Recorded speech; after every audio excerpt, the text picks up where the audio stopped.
Hello， 大家好，我是小王。今天我们要分享一道美食——姜丝麻油元宝。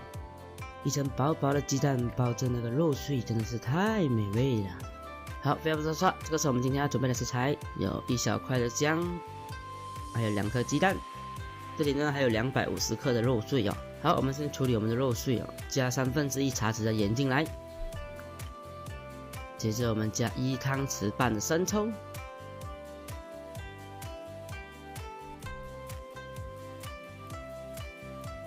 再加1汤匙的麻油，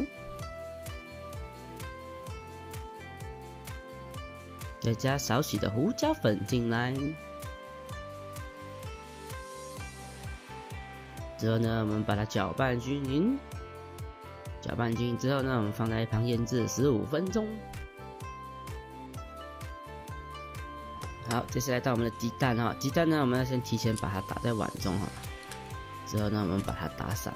待会我们要用来煎鸡蛋的，打散之后呢，我们先放在一旁备用。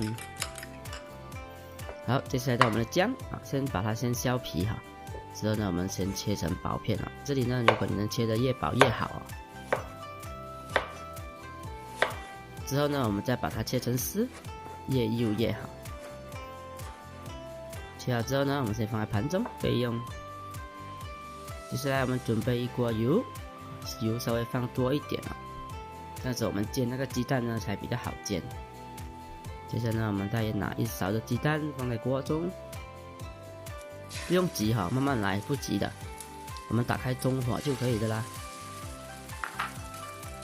等鸡蛋稍微变形之后呢，拿1勺的肉碎放在中间，之后把它们包起来。这个步骤呢，你一开始做的时候，如果觉得比较难的话呢，你的鸡蛋就放多一点。你鸡蛋多了，你就比较容易包的啦。不过你上手之后呢，就尽量把那个鸡蛋放少一点。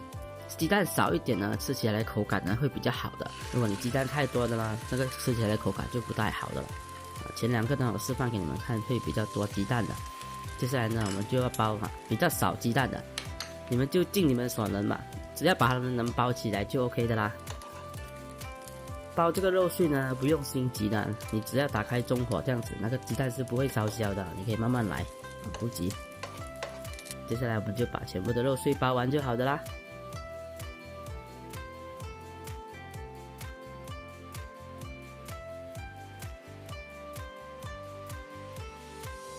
可以看到这个肉碎是不是很漂亮呢？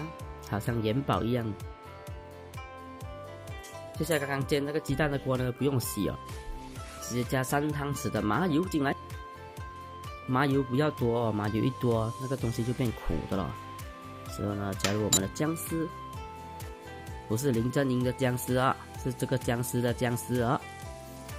我们稍微把它弄平之后呢，我们把它慢煎啊，把它煎香，打开中火慢煎就可以的啦。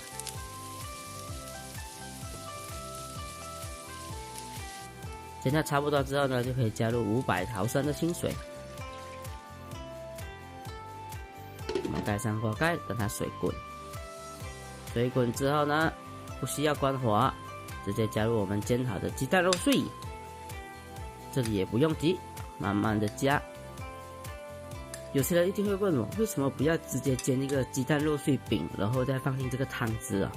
因为其实我已经试过的了，你这样包，跟你做那种鸡蛋肉饼啊，煮出来口感完全是一个天和地的感觉的。这样包这是最好吃的啦。加入完之后呢，我们把它铺平啊，我们大约打开中火煮个7、8分钟左右，因为这个肉碎刚刚是还没有熟的，我们要把这个肉碎煮熟啊。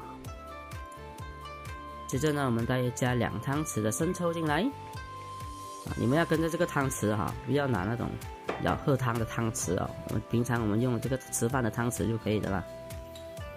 接着呢，我们加1/3茶匙的盐进来，再加1/3茶匙的鸡精进来。稍微把它搅拌一回，把它搅制均匀，动作不要太大因为我们包那个肉碎在里面嘛，如果你动作太大，你像那个肉碎跟鸡蛋就分离的啦。之后呢，你们就需要稍微试一下那个味道咸度够不够。如果咸度够了之后呢，就可以加入我们的花雕酒，这个可是灵魂之助我们大约加2/3盖的那个花雕酒进来之后呢，再把它搅拌均匀，就可以马上关火的啦，就不可以再把它煮的啦，因为你再煮的话呢，那个酒精就没有的啦。这样子就是已经非常美味的啦。好，今天的视频就分享到这里。如果喜欢这道菜的话呢，你们也可以再试试看哦。有什么关于烹饪不明白的地方，可以在影片下方留言告诉我。喜欢我的视频，请记得按赞、订阅、分享给你的家人。我们下期再见。